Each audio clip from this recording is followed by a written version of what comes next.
We lost some attendees when we switched over. And they're coming back.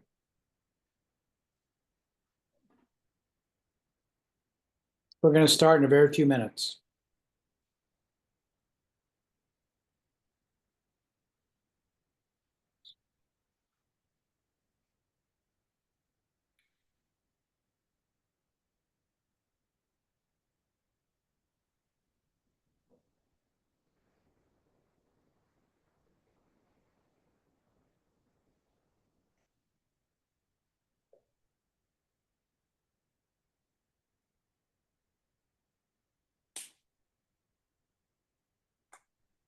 Thank you for joining. We're going to start in a very few minutes.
We're going to let a few more people come in, and we'll start about 3 after.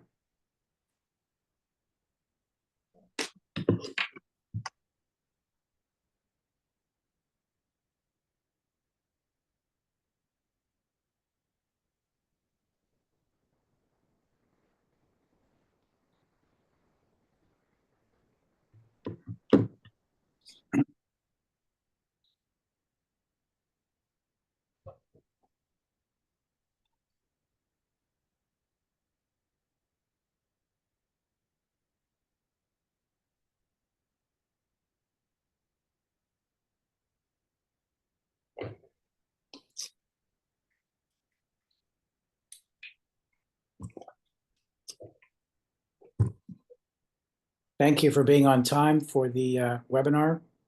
We're going to give it a couple of minutes.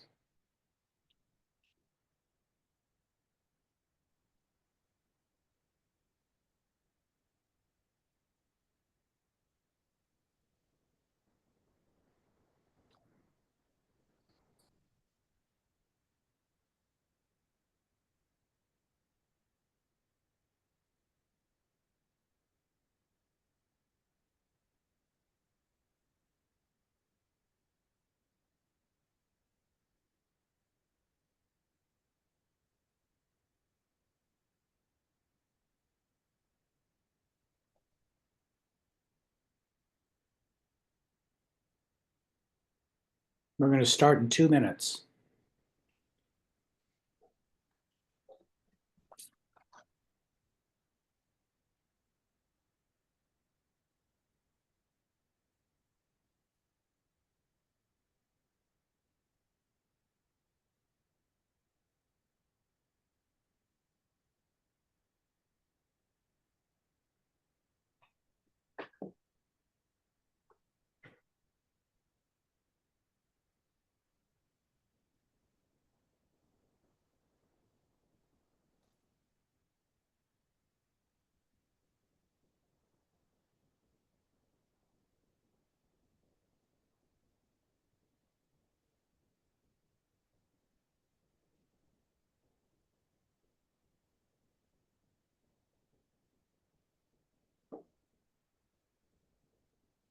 People are continuing to trickle in, but we're going to give it 1 more minute and get started then.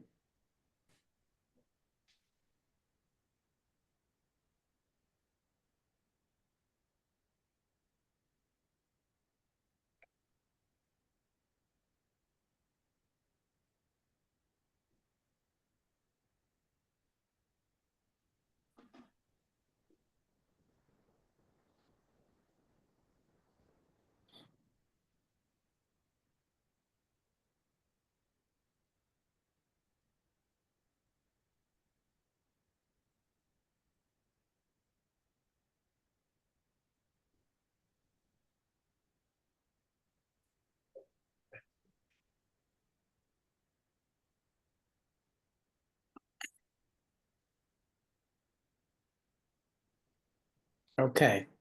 People are still coming in, but we're going to get started and they will catch up when they sign in. So, welcome to the fourth year of the nationally recognized award-winning Conversation series. This program will provide a what, why, and when of elder law and what it looks like for your aging parent or for you or for your spouse.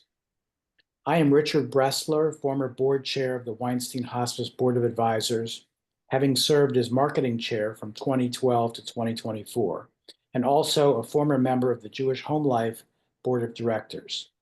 I'm a career healthcare marketer and community volunteer for the Weinstein Hospice, having graduated from Tulane and Northwestern universities.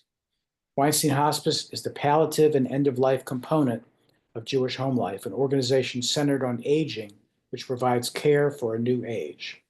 As the only Jewish not-for-profit hospice in Georgia, we tackle issues of community concern in a series of conversations.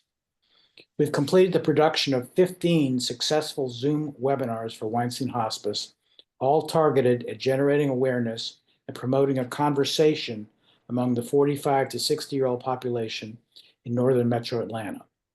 Conversations are available for viewing at www.weinsteinhospice.com under the Resources tab. This one will also reside there after completion. This is the last conversation planned for this fourth season, but we're already working on topics for the fifth season beginning in November 2025. I will now introduce our speaker. Like me, Danielle C. Humphrey is a native of New Orleans, Louisiana, and a fan of the Saints. Who dat? Unlike me, Danielle is an elder law attorney in private practice, serving the needs of the elderly population. Her firm was created to provide comprehensive legal solutions for elders by helping families find good long-term care. Mrs. Humphrey has practiced law for 31 years and is one of only 14 certified elder lawyers in the state of Georgia.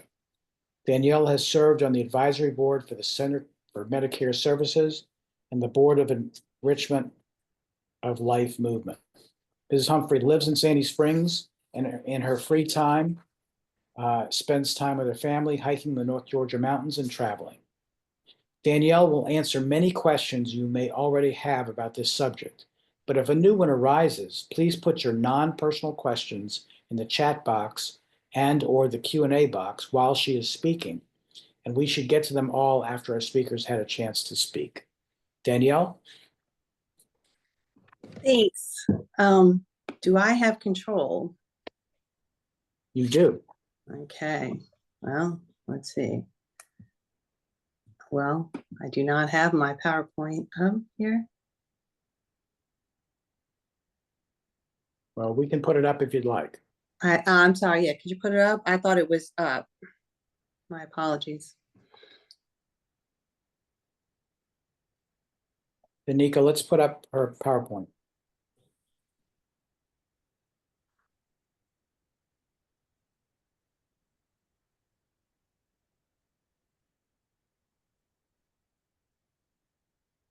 Okay. Okay, great. And will I have control or do you have control, Danica? I'll have control. Okay, so you can hit the first one after this.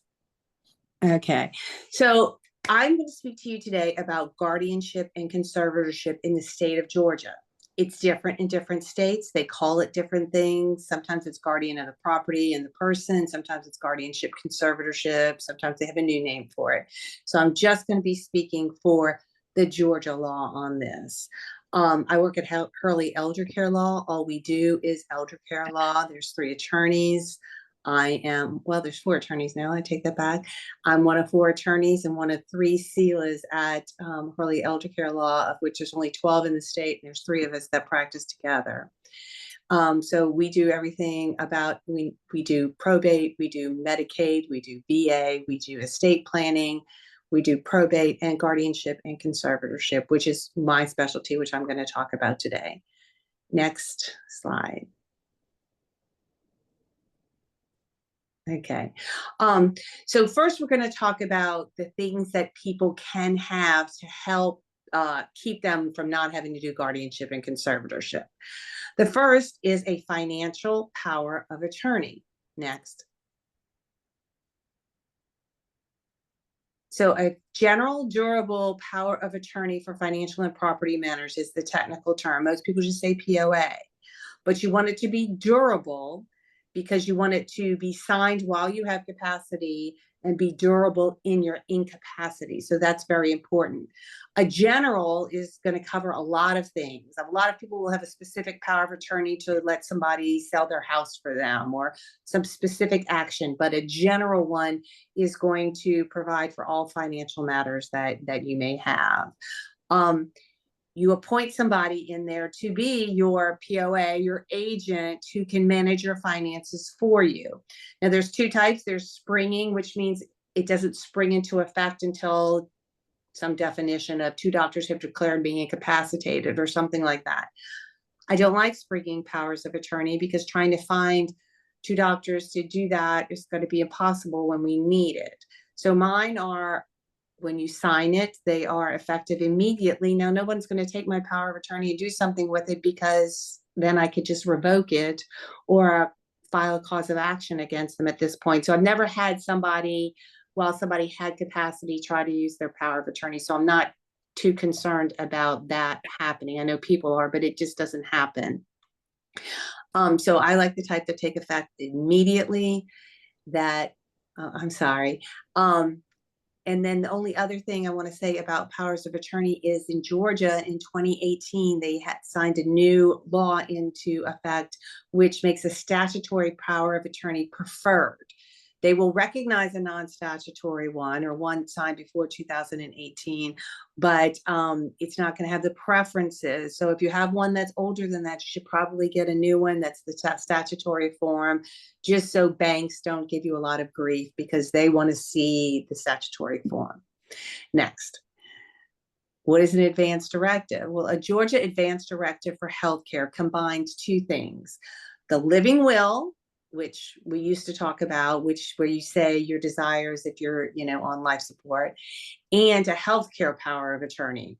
So a healthcare power of attorney is something you give to your doctors so that you have somebody saying, this is my husband and he's going to make healthcare decisions for me if I can't make them anymore. That's what that is. And then the living will is, don't put me on machines or put me on machines or whatever your desire is. Well, they were combined into 2 in 2007 in Georgia, and we called it Advance Directive for Healthcare. First part is you appoint your agent. The second part, you make choices. So do I want to be put on a ventilator if I can't breathe on my own? Do I want to be put on a feeding tube if I can't feed myself? Do I want antibiotics? Do I want, artificial hydration? Those types of things. You can say, yes, I do, or no, I don't. And so when that time comes, they know what your wishes are. Also, and I know people put this in their will all the time, but the place for it is actually your advance directive where you say whether you want to be buried or cremated.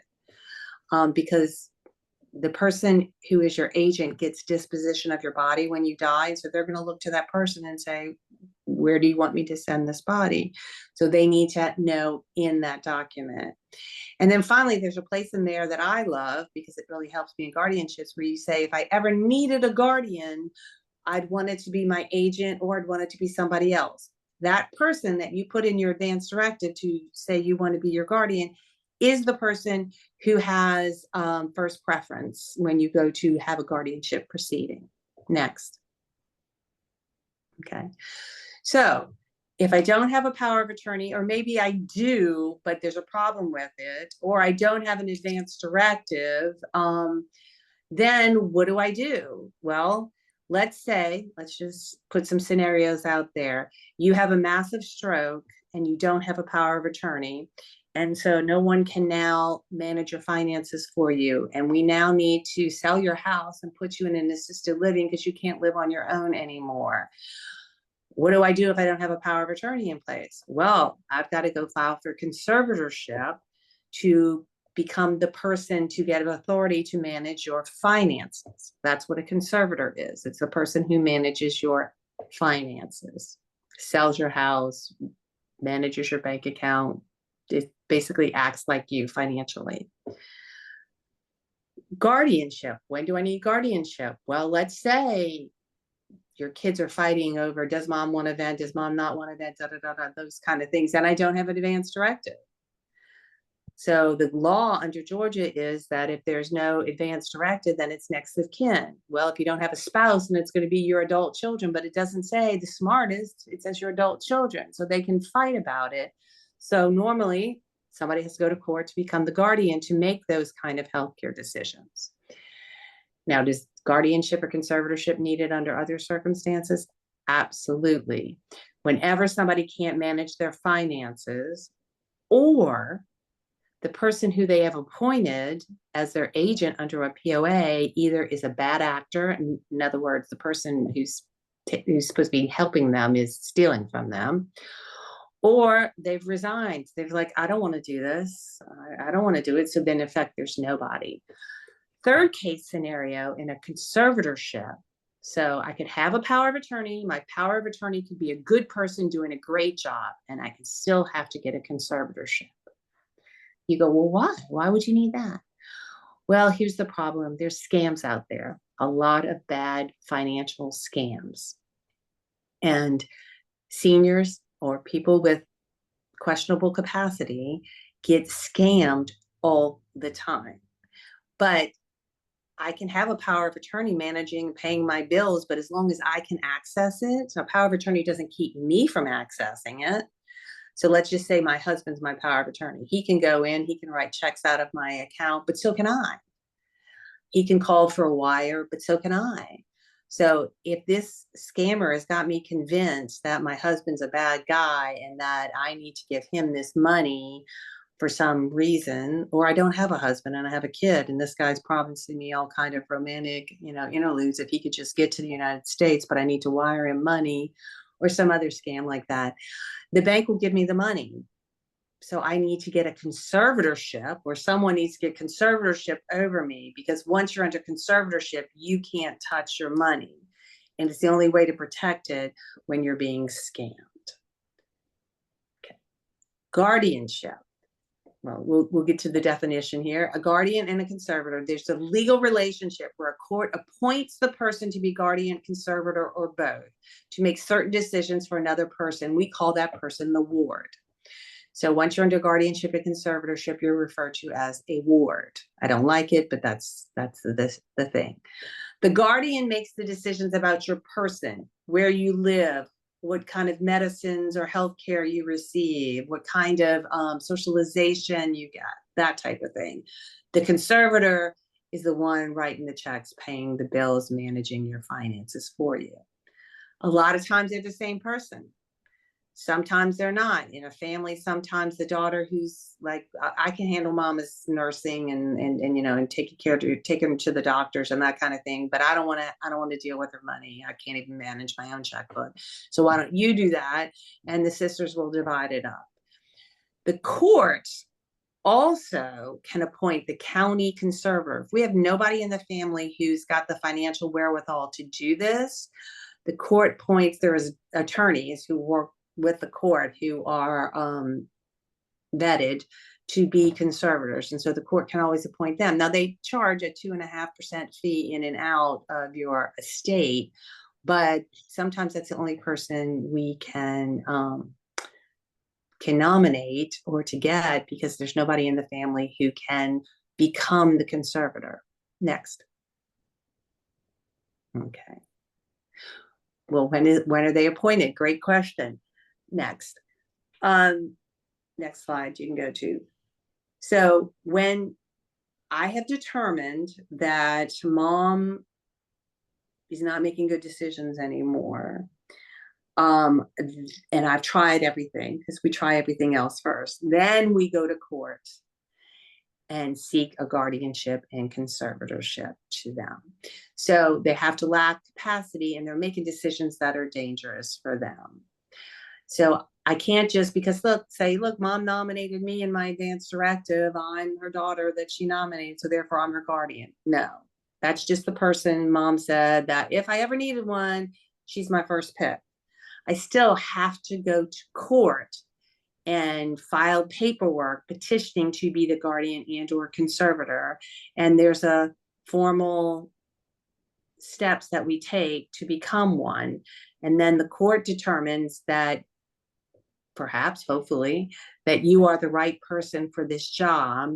And then the court appoints you and gives you something called letters of guardianship for guardianship and letters of conservatorship for conservatorship. Now, if you get letters of guardianship, that does not automatically negate the advance directive for healthcare. Normally, it's the same person, so we're not worried about that. But what if mom nominated her husband, which isn't my dad, to be the advance directive agent, but I've become her guardian because he's making really bad decisions? I have to ask the court to negate the advance directive so that we both don't have decision-making capacity. However, for the conservatorship, if I have somebody being power of attorney and I become the conservator and I'm not that person, it is automatically nullified. Powers of attorney are ineffectual once somebody's under conservatorship, and the conservator is the only one who can make financial decisions at that point in time.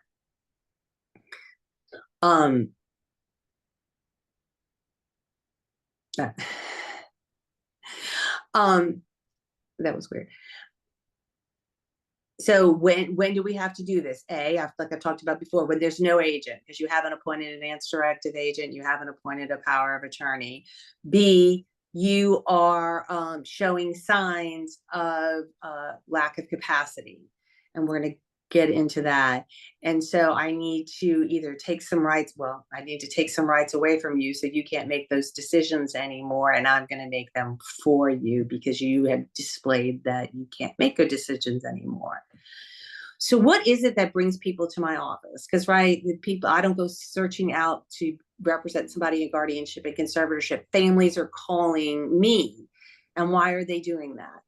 Well, there's a couple of scenarios that are pretty the same, similar. One is that, and I'm going to say mom, it could be dad, it could be aunt, but for general purposes, let's just call her mom, can't live alone anymore. So she is falling, she's not managing her medicines properly, she's losing weight because she's not eating. She's driving only to the grocery store, but she's gotten lost a couple of times. Generally just not taking care of herself. Maybe she's forgot to pay some bills and the electricity went off, or she's paid some bills twice, those types of things. We notice she's not taking care of herself anymore. January used to be my busiest time of year because kids would come home for Christmas, and the mom they left last year, who was meticulously dressed in a clean house and everything seemed to be in order, they come home this year, there's bills stacked up, mom is disheveled, there's, rotten food in the refrigerator. Those are real clear signs that there's something going on. Now, sometimes it's a diagnosis. A lot of times it isn't, because people do not want to go to the doctor and get diagnosed. So sometimes we just have to be, okay, mom hasn't been diagnosed with dementia, but I'm seeing all the signs here. Yes, encourage her to go to the doctor, encourage her to get all the help she could possibly get. But in the meantime, if leaving her alone is unsafe, then it's time for her to, depending on her financial situation, maybe it's get a caregiver in the house. She doesn't want anybody living in the house. It's very hard when it's their house to get them to let somebody in because that's their territory. It's easier to move them to an assisted living facility where it's not their place and they allow the people to come and go more easily, has been my experience. But in assisted living, if they can afford that, or just moving her to my house. I had one client who moved her mom up from South Georgia to her house in Lawrenceville, and cop knocks at the door one day and says, "Ma'am, do you have a 80-year-old woman?" Yes. Well, she just called and says that she's being held captive and she's been kidnapped. And so the daughter's explaining, mom's got some dementia. Well, do you have guardianship? No. Well, then you are in fact holding her against her will, and that's false imprisonment. So I suggest you go get guardianship immediately. So guardianship is what takes away the right for somebody to choose where they're going to live. So that is a huge reason that I have to get guardianships. It's time to make a decision. They need to move and they don't want to move. If somebody wants to move on their own, great. But a lot of times that isn't the case. And so we need to get guardianship in order to have the authority to move them to a safer place. Conservatorship, I'm mainly getting because people aren't paying their bills anymore.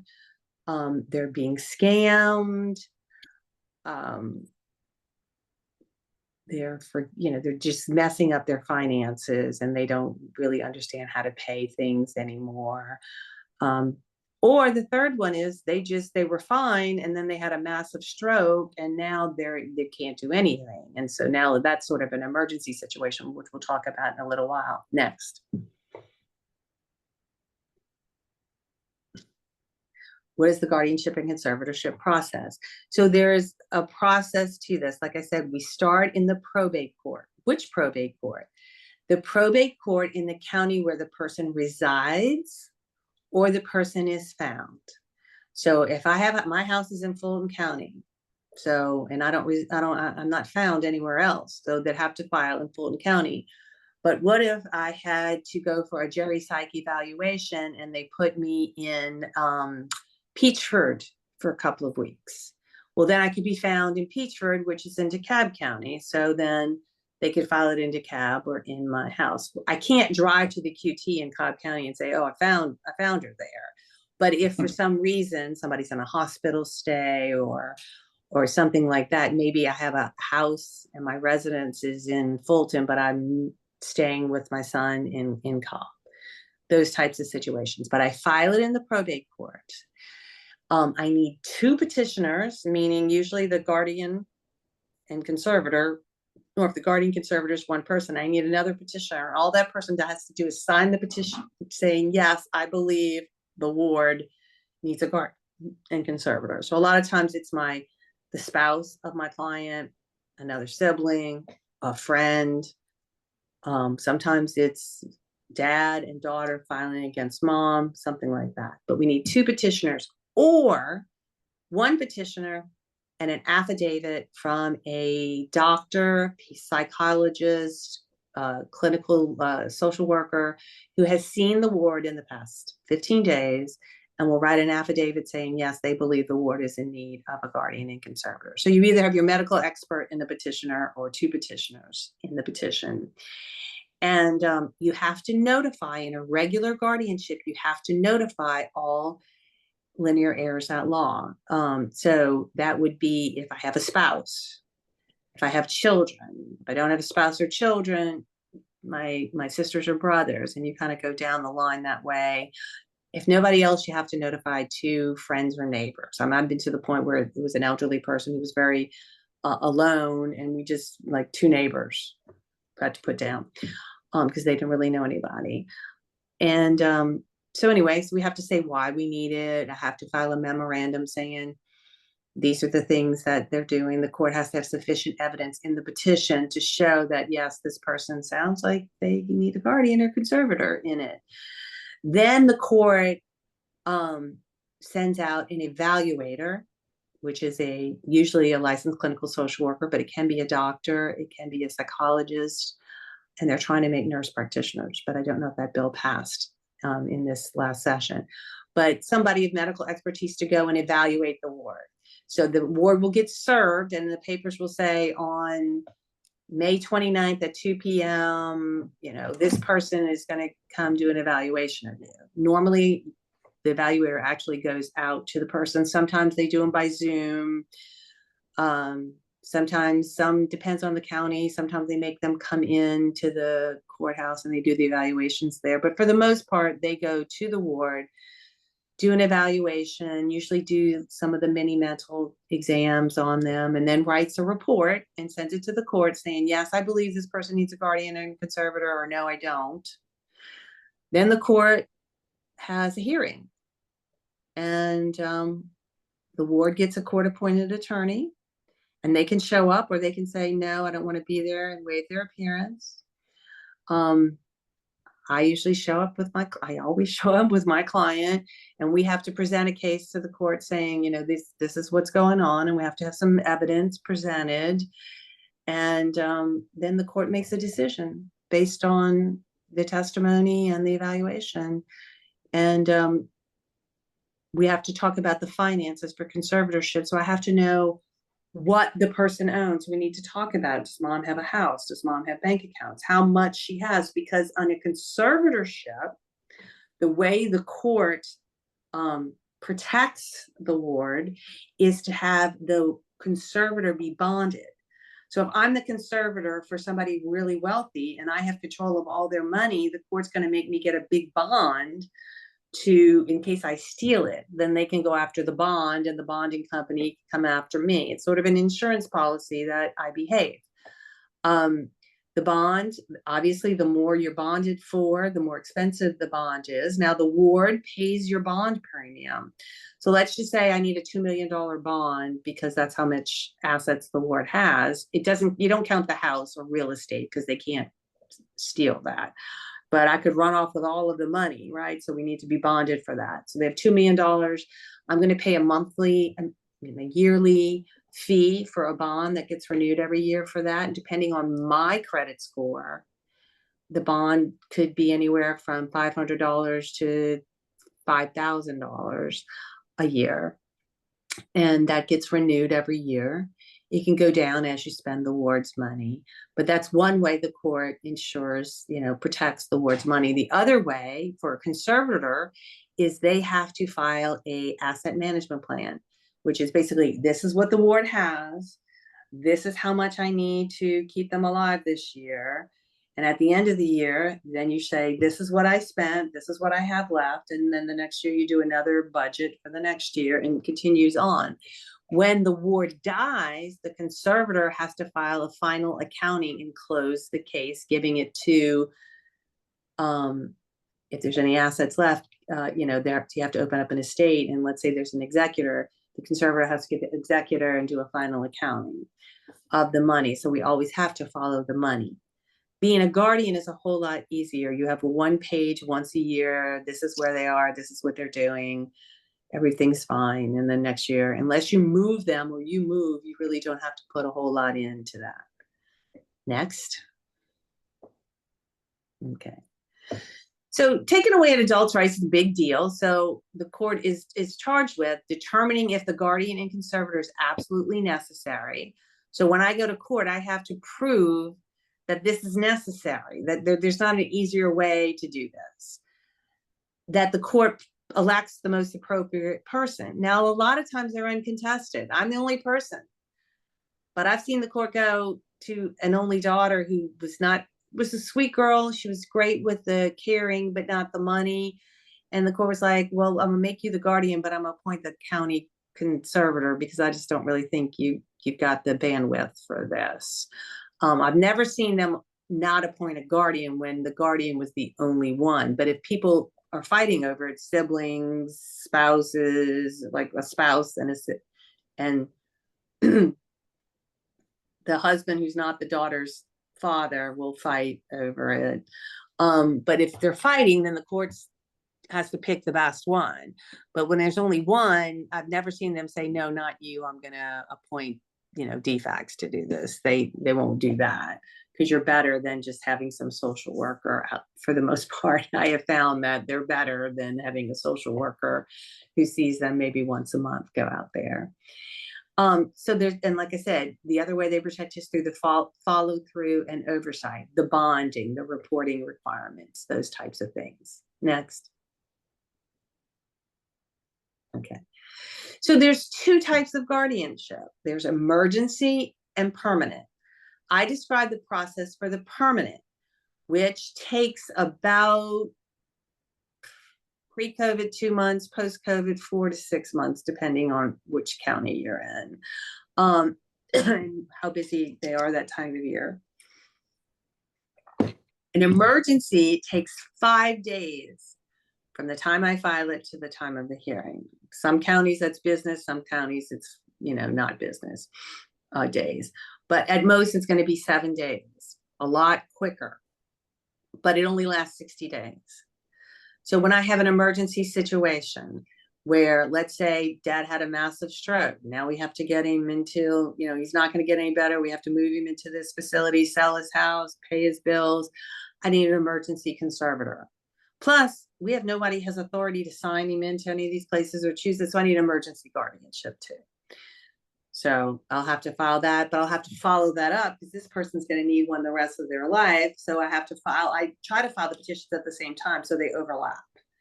So while I'm filing that permanent, I'm filing that emergency at the same time. They need the same amount. We need the affidavit, the petitioners, etc.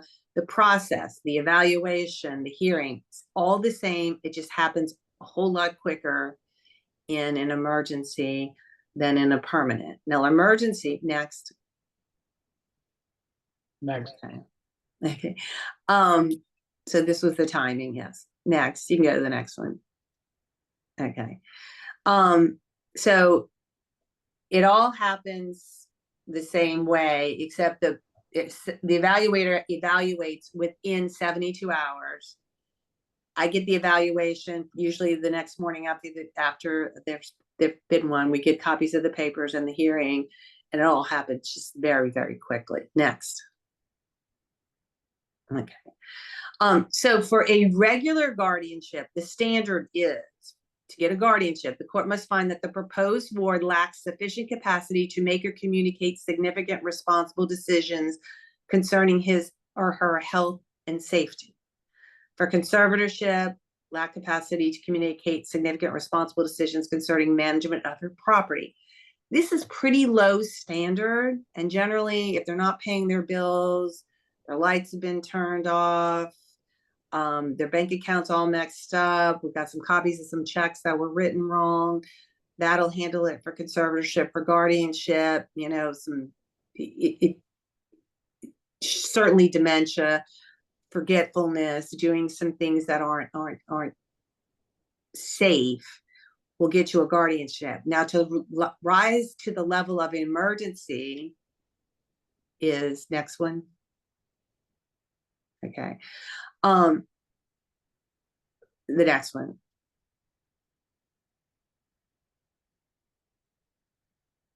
The next one. Okay. For an emergency, it has to rise to an even higher level. I have to say that not only is it an immediate, go back to the last one. I'm sorry. I wish I was, okay.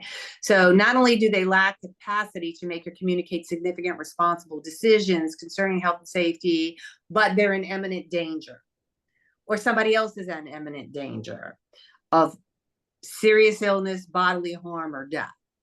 So I have to show that if I don't get this, what's going to happen. So basically I have to say, if you do not give this to me, and I really do put it this way in the petition, if this emergency is not gotten, this is the terrible things that are going to happen.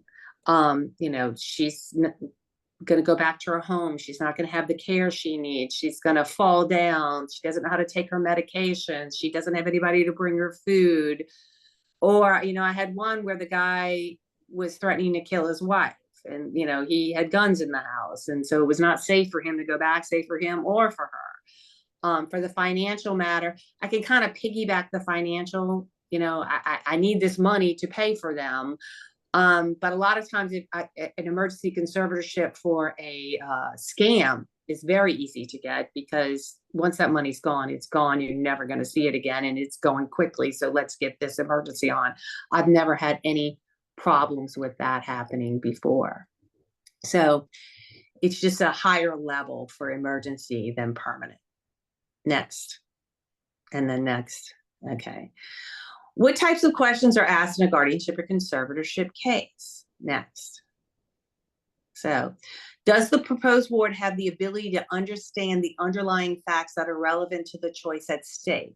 In other words, do they understand that they're in a walker? They can't be in a 3-story house anymore with no master on Main, that they don't know the list of medications, that they can't cook anymore, they can't see anymore, they're leaving burners on, all those types of things that they can't come up with a choice. So, the ward, I'll ask the ward, you're taking 12 medications right now. How do you know which ones to take when? Excuse me. Some people can tell you. They have a system, they have a plan. It's great. Okay, well, that's great. But most of the clients that I have, the wards will, well, I'll just will, or I can, or, you know, some sort of answer that's a non-answer. So that's important. I always, if the ward insists on going to court, I'm going to ask them, well, what is your plan now that you can't drive? How are you going to get food? How are you going to do this? How are you going to do that? And most of them can't explain the facts of that. Next. Okay. Can the proposed ward evaluate information and weigh reasons that would dictate against or in favor of any particular decision? One of the things that happens in dementia is they stop paying bills. And I think if they don't look at it, it's not there. Or if I put it over there and I forget about it tomorrow and I just put the next one, and they'll get very mad if somebody calls them on what are all those bills there, but they don't have the ability to, if I don't pay this bill, this is what's going to happen. Giving away money, you know, the scammers, there's a unique type of dementia that scammers can just tell them what they want to hear, and they will give them their last dollar. I've seen it. It's horrible. So, you know, getting them, a person with dementia who's being scammed to admit it is almost impossible, or they'll admit it and do it again the next minute. So they just don't understand anymore. And it's clear. And when you talk to them, it's very clear. So that whenever I have scammers or wards who are being scammed, I always talk about the scammers because they don't want to talk about them because the scammers have told them that we are all bad guys, etc. And it's very evident. I've never lost a case in a scam situation before because it's just so evident. Next. Okay. Does the proposed ward have the ability to identify and appreciate the consequences of their choices? You just have to ask them, and then they don't. If they do, they probably don't need a guardianship. But the ones that's one of the things that I will ask them.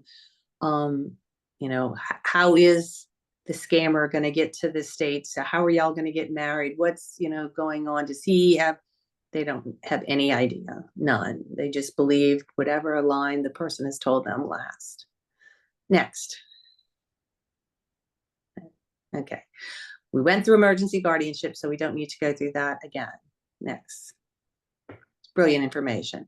Okay, so common myths. Guardian does not allow for involuntary commitment. That is true.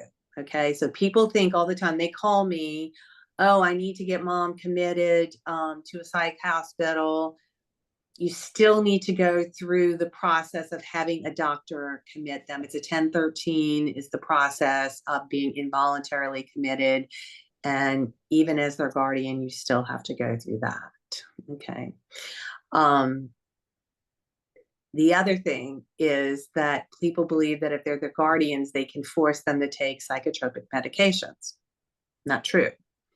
Somebody does not want to take a psychotropic medication, you cannot force them. Now, what you can do as the guardian is talk to the doctor about a crush order. So you crush it and you put it in some ice cream or something, as opposed to giving them a shot or a pill that they refuse to take. But you cannot force them. No one can force them to take the medications they don't want to take. Next. Okay. We went through that. We can, that was a yes. Okay. We went through that. You can skip that. Okay. There's qualifications for a guardian. Now, to be somebody's guardian, you have to have qualifications. You can't be under a ward yourself. One, you can't have a conflict of interest with the proposed ward. So when it comes to financial matters and a conservatorship, if I'm your daughter, when you die, I'm your only child and you don't have a husband, I'm going to inherit everything. Do I have a conflict of interest? Yeah, I do, because I can say if I don't spend it on mom now, it'll be for me later. But that's never seen as a conflict of interest. I think it should be, but the courts don't view it that way. I've had kids act that way and be very stingy while mom was alive. But courts don't consider that a conflict of interest. But if you're not a child, I had somebody who was a POA and a beneficiary under their will, and we were getting conservatorship because he was questionable POA. But my argument was, well, he's a beneficiary under the will, and the court said, yes, then you cannot be the guardian. So if you're not a child, you can't have a conflict of interest. Long-term care facilities can't be the guardian of a person. So, and you must be bondable to be a conservator. Well, what does that mean? It means you have to have a decent credit score. It means you can't have had a bankruptcy in last 7 years. I had a lot of trouble getting people to be bonded right after 2010, like when 2008 and the whole crash. A lot of people went under with their home, and it was just really hard to get bonded. So the court was having the county conservator be the conservator for a lot of people.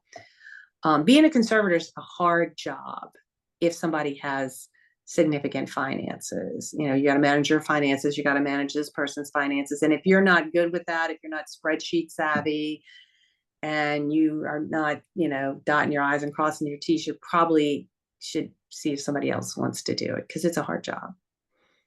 Okay, next. Okay. So the court's going to assume the best person for the job, but they have an order that they have to go through. So the first person is the individual nominated by the proposed board before incapacity. So that's the one in your advance directive. That person has first choice. And if let's just say they're not somebody that I represent the other sister, I kind of have to prove that she's not good at this. I mean, it gets ugly when that happens. It gets very ugly. But we have to prove that either she coerced mom or she wouldn't be good at that something. If I don't have an advance directive, then it's going to the spouse. This is a problem when it's second marriages, or it's sometimes even first. Spouses are the same age. They don't appreciate a lot of times the seriousness of the illness. And so the daughter is saying, dad or stepdad, you got to step it up for mom. And he's like, oh, just, mind your own business. This is our house. We do it. And she's seeing a lot of concern. So she's filing for this guardianship and fighting him. He's the spouse. He literally has first dibs. And so I have to prove when I'm representing the daughter that dad or stepdad is not doing a good job. That's another awkward situation. If there's no spouse, then it's the adult child of the proposed ward, any adult child. But if two of them are, contesting it and both want to be the guardian, then we got to prove who's the best out of this. And that gets ugly. If there's no adult children, then parent of the proposed ward, which there's never those around because they're usually long gone. A guardian appointed to a minority now. So that's like somebody who had a guardian and now needs, that doesn't really happen. The guardian previously appointed, a friend or relative, and I've had plenty of these, just friends, like this person had no family who talked to them anymore, and it was just a friend doing it. Anyone else. The court wants somebody other than the Department of Community Health, which is going to be the default, which is going to be some social worker who's overworked. It's got 1 million cases. So anybody else who wants to do it first will get it, probably get it before them. Next. Okay. Danielle, let me interrupt for a second. Yes. As Danielle's winding down this, if you in the audience will put your questions in the Q&A box, we will get to them toward the end. Go ahead, Danielle. Okay. You're saying at the hearing, it's important not only to show that the proposed board needs a guardian, but why it should be your client, obviously, if this is contested. So I'm always trying to share the good character of my client, their experience. If they're an accountant and they want to be the conservator, it's great. Just their general fitness for this job is important to the court. Next. Okay. So these are the rights you lose as once you're under guardianship or conservatorship. So once you're a ward, you can't contract marriage. You can't consent to medical treatment. That's what your guardian does for you. You can't make, modify, or terminate contracts. You can't establish your residence or change your domicile. So where you live is not your choice anymore. You can't revoke a revocable trust. So you had a revocable living trust, you're under guardianship, you can't revoke it anymore. Bring or defend a legal action. For conservatorship, make, modify, terminate contracts, buy, sell, otherwise dispose of property, enter into business transactions, revocable trust, bring or defend legal action. So there's a lot of overlap, but basically you lose all your rights to do all the things. It's like you're under 18 again. You can't do any of those things that you couldn't do then, except you still can drink. You can still drink under guardianship unless your guardian says no, you can't. And they've had fights about that. Next. Okay. Powers of the guardian. So as a guardian, you make decisions for the ward support based on their budget, not yours, right? So you work within what they have. Care, education, welfare, health. You act as their fiduciary and you try to do the best for them at all times. Establish a dwelling place for them, and participate in any legal, equitable, or administrative actions that need to happen. Next. Okay. To the court, you report annually.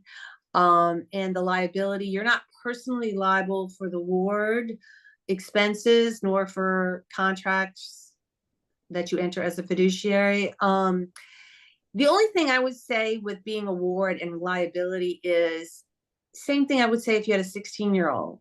You don't give your 16-year-old, let them drink a bottle of wine, then give them the keys and let them go drive, right? I always tell people that if I'm going to be somebody's guardian, they're not going to live alone at home.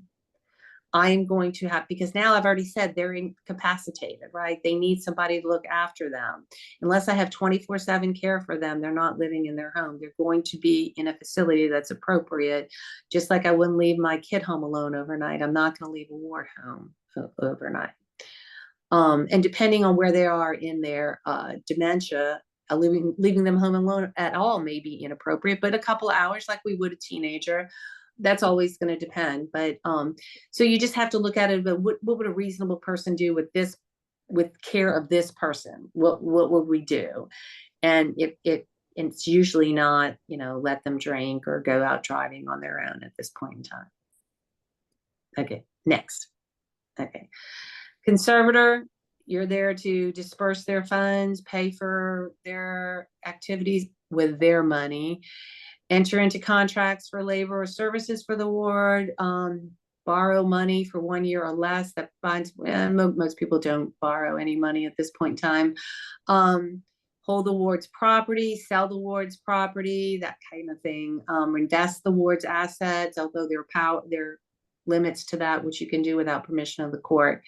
A lot of things you want to do as conservator, you have to ask permission of the court. If I want to sell the house, I have to ask permission of the court. If I want to change investments, if I want to move, I live in Kentucky, I'm going to move mom there, I have to ask permission if the conservatorship is in Georgia to move her to Kentucky. So there's certain rules that you need to consult with an attorney about when it comes to what can and can't you do as a guardian and conservator. Next. Okay. I think we talked about this while we were going through there. Okay. Termination of the guardianship. Well, death of the ward always terminates the guardianship and conservatorship. A guardian may resign from their appointment. They just have to file a petition, and I've done this for several people, just a petition to resign and replace the guardian because they can't do it anymore. The court may remove you if you're not doing a good job. I've seen that a couple of times, but that's rare. And usually after several times of requesting that you do something and you don't do it, then finally they'll say enough with you and they'll terminate you. Next. Okay. Transfers of guardianship. There's certain states, a lot of them, that we have a Uniform Transfer of Guardianship Act. So we just got to sort of request between the states, hey, can I move them over there? Sure, that state allows you to. And so there's a little form process that we have to go to, but you have to go through that process to transfer guardianship from one state to another. next. Okay, that's it for me. So any questions I will take now. So you've given us all a lot to think about, and it is seemingly overwhelming. If, let's say, I'm a control freak and don't want to give up, but I sense that I'm starting to lose my mind and dementia is starting to kick in. So I say to my adult child, you are now in charge of my checkbook. You are now, you're doing the stuff of the conservator or the guardian, but I don't want to go through the court procedure and do that. Are there any problems with that? Well, I mean, you can give somebody your power of attorney, so Right. so that they can manage your finances. You can't really give, I mean, you give somebody advance directive, but the problem with what happens is today is great. You're like, sure, son, today I want you to manage all this for me. Here, have it. Tomorrow may be a different story. Tomorrow I might get scammed, and then even that doesn't work. Or tomorrow you may decide, Dad, living alone is not a good idea for you. So I think we need to move you someplace, and you get mad and don't want to do it. You revoke your power of attorney. You don't talk to your kids anymore, and you dig your heels in. Then we have to get conservatorship and guardianship. So it's never the board or proposed board who comes to me and says, I really think it's time for guardian and conservator. It's always the kids who have tried everything. We've tried the power, we've tried this, we've tried to coax mom into, moving, and no, she won't. And we don't know what to do. And she's going to burn up the house one day because I caught the burners were on again. We went in yesterday, that type of thing. Or she got lost again going to my sister's house, or she went the wrong way down 400. I had one do that. So, So what happens if the ward regains capacity? Okay, so I've had this in one case. So there is a way to file to have your rights restored. With dementia, that doesn't happen, right? Because we're not getting better. But let's just say I had an adult or two who had severe psychological issues, but they got better. And they got on their medications and they were living normal lives. And they were able to, after a good period of time, you file to get your petition, the ward file saying, I'm better now. They get evaluated again. There's a determination, and that can happen. It doesn't happen normally with older people with dementia because it doesn't get better. Right. And how does the court monitor the guardians and conservators to ensure they're fulfilling their duties ethically? Ethically, well, okay, so some counties monitor it better than others. I don't think any of them monitor it ethically. Okay, so for a guardian, every person who is a guardian, 60 days after being appointed and yearly thereafter, you have to file a 1 or 2 pager. This is where mom is. These are her health conditions. This is where I live. This is my, I plan to keep her at the assisted living and visit her once a week. Great. Rinse and repeat every year, and you do that. Unless there's a complaint, somebody files a petition, somebody complains to, APS or something where the court gets wind of it, that'll be all that's ever done for the guardian. The conservatorship, on the other hand, managing the money, there are bank statements that have to get reported and accountings and stuff. So in some counties, I think it would be very hard to steal. In other counties, because they're not as good with their oversight, it would be a lot easier to take the money. But some counties, they want to know every penny. So. And last question, what happens if a guardian or conservator breaches their fiduciary duty? Well, then that's a breach of fiduciary duty, and if somebody finds out about it, they can file a breach of fiduciary claim against them. Normally it would be, the court would be the one. Is there a penalty for the person who's being the conservator? Well, I mean, they'll get kicked out of being the penalty. conservator, and then they'll go against, I mean, if they're breaching their fiduciary duty and taking money, then the court's gonna go after the bond, and then the bonding company is gonna go after you. Okay. So there'll be whatever interest and penalties and everything else that goes along with getting that money back from you. But I've only had that once where a conservator stole and the court found out about it, and yeah. Danica, let's put Danielle's contact information back up, because we don't have any more time for questions today, but there may be questions that come up over time. So Absolutely, feel free to use our office as a resource. That's what we're there for. Okay. Well, thank Okay. you so much, Danielle. Very quick and concise, but really over a very extensive overview. And Okay, well, great. It was a pleasure speaking with y'all tonight. all right. Thank you. Bye-bye. Good night.